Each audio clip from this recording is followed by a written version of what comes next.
I think for the most part, it's definitely not as like, I don't know if it's like, I want to say like party, if we were party oriented before, but I think it's been good. I don't know. I don't really pay much attention. I like the record. Is that the main thing for you? If you're pleased and you're proud of it, whatever the reviewers think. It's all it can be. If you try to constantly chase that tail, you'll never really catch it. Can't please everyone. Yeah, and the rest isn't up to you anyways, right? So it's like all you can do is put your best foot forward and be happy about that, and then what happens after that is out of your hands anyway, so why bother? Do you even bother reading the reviews then if you're... Yeah, I'll read reviews. I do, yeah. I mean, it's just an opinion, right? Mm-hmm. So it's like, it's interesting because sometimes people will say some things that are really poignant and that tell you that you've actually, conveyed a message a certain way. Other times you'll see that they've completely missed your point. And maybe sometimes they're right, but more often than not, I don't feel that way. But it's nice to see like what people are feeling about what you're putting forward. Yeah, sometimes the bad reviews are more fun to read. Yeah, pretty funny. Eon likes to read me the bad reviews. Like, yo, do you hear what this guy said about you? I'm like,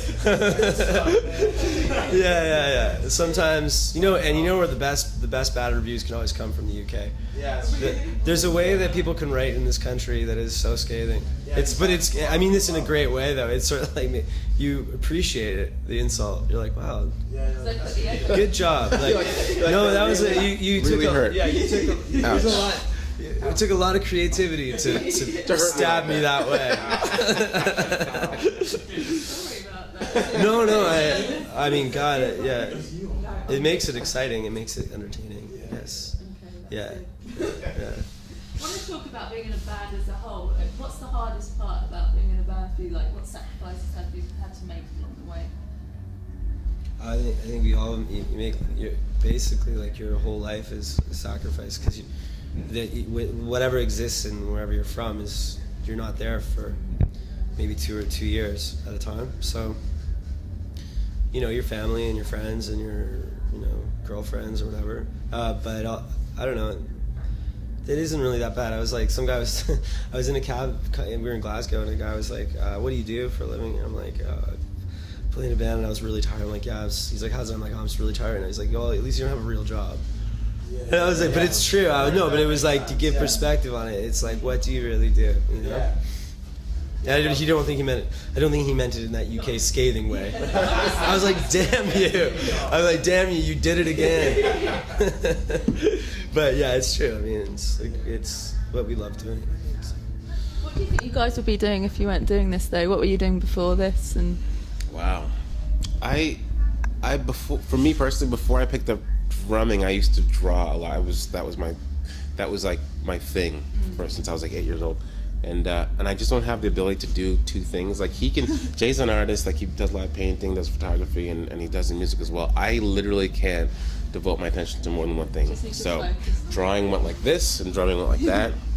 So if I wasn't drumming, I'd probably be doing some sort of art or graphic design specifically, I think.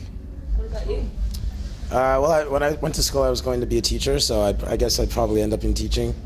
Or if things turned out a lot better, I'd probably be playing for Arsenal. No, you're an Arsenal supporter. I kind of am, but yeah, that would have been ideal too. I might have to move where I'm sitting. Why, are you a Tottenham fan? Or? You're going to hate what I am. Chelsea. Man U. Is that all right? That's okay. I'll let that one slide. It's all right. There's no hatred. Follow soccer. What? So I don't know. I don't follow. I don't know. Don't call it soccer. Don't call it soccer. Soccer. Don't call it soccer. Football. I don't know what I'd be doing. Probably football commentating because I know so much. Because I know I'm avidly follow the sport. So yeah, I don't know. It's a good question. Probably somewhere. Yeah. Yeah, I'd probably be Crazy meals. I'd be washing dishes. Iron Chef one. Yeah, I'd like to go on the Iron Chef. Yeah. Yeah. Do that. What's the Iron Chef over here? What's that?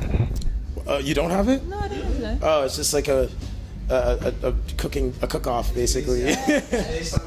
There was this really, it's on the Food Network in North America, but it was based on this Japanese show where they would take one ingredient, which could be as weird as a cucumber, and then they have to make they have an hour to make, two chefs have an hour to make an entire meal out of it, and then the judges taste it at the end, and they have celebrity tasters sometimes. Sounds very exciting. Oh, it's exhilarating TV. Yeah. Wow. It's exhilarating television, yeah. It's good. What do you guys watch when you're on the tour bus, when you're winding down? Do you have any good movies that you watch regularly, or favourite Grandma's DVD? Boy. It has been out for a while, but it seems to be one that seems to come on the tour bus every time we go on tour, and somebody's always watching it. It's an easy watch. I've lost it, we've had it, I don't know, 3 or 4 copies. People watch that a lot. We like a lot of documentaries. Planet Earth is my, yeah.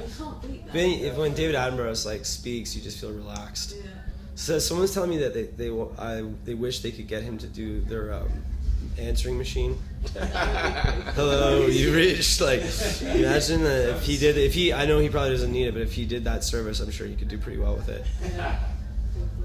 Alan Rickman's got a good voice for that as well. Alan Rickman. The Yeah, actor. I don't know what it is. Oh, and Jeremy Irons, do you know? Oh, yeah. He's got a good voice. Yeah, we should make a list of all the people and Let's do this. get in touch with them. Yeah. Morgan Freeman, please. Yeah. I'm so sidetracked now. Yeah, I know. Yeah. What are we talking about? It's Once you the, get it, I know, I'm in the zone. So, as we're at Freeze, I've got to ask, do you do anything extreme? Do you do skiing, snowboarding, all that? I grew up in Vancouver, so I snowboarded every weekend up at Whistler and skateboarded. But now that we tour, I don't get to do it anymore. So it's weird though. I was like, we're playing it because it was actually really odd because some people I know in the UK, I guess it's snowboarding is a bit more exotic or something, is it? Because but I was thinking in London, to see some. But I grew up with some people we knew would ride pro and stuff, but it's pretty intense. I don't do anything, but yeah, I don't really. You did? I've snowboarded once, and it took me about an hour to get down a hill. And I literally was sore the next day in places that I didn't know existed. Yeah. I was like, how am I sore? It was insane. Yeah, it was. No, I wouldn't. Wow, God, it's just so big. How did I?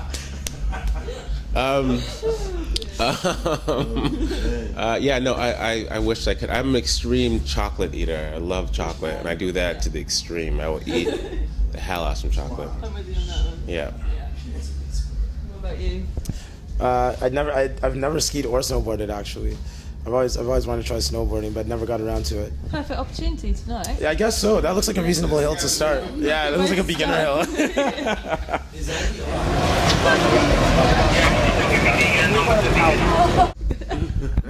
Okay, I'm going to wrap it up on that note. So thank you for talking to me, and you. have a good set. Thank you very much. Okay, thank you.